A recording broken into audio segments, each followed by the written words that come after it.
Corona की दूसरी लहर वायरस से एक ही दिन में मजीद 14 अफराद जा बहक। गुज़िश्ता 24 घंटों के दौरान 1167 नए केसेस की तशख़ीस हुई है। मुल्क भर में अब तक 45 लाख से ज़ायद टेस्ट किए गए। IMF ने पाकिस्तान से नया मुतालबा कर दिया। आलमी मालियाती इदारे ने गर्दिशी कर्ज में कमी लाने और उसकी अदायगी के लिए बिजली की कीमतों में मजीद इजाफे का ऑप्शन भी दे दिया।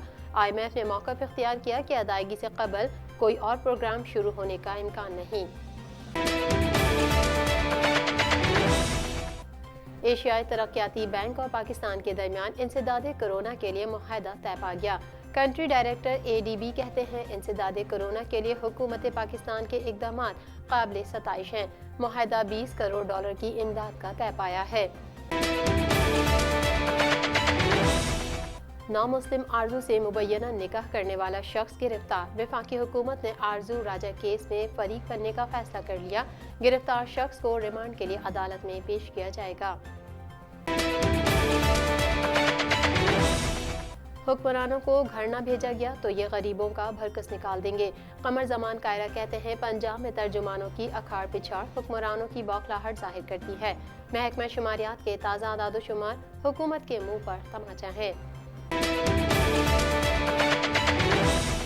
जो बात की थी ठीक की थी, अयाज सादिक ने बबांगे दोहल कह डाला। कहते हैं अब मजीद इतना न उकसाया जाए कि कोई और ऐसी बात हो जाए। वजीर आजम जातियात पर आ गए हैं। PDM का 13 दिसंबर को मीनार पाकिस्तान पर जलसा होगा। राना सनाउल्लाह कहते हैं PDM का लाहौर जलसा मौजूदा हुकूमत के खिलाफ रेफरेंडम होगा। 13 दिसंबर को साबित होगा कि लाहौर जाग उठा है।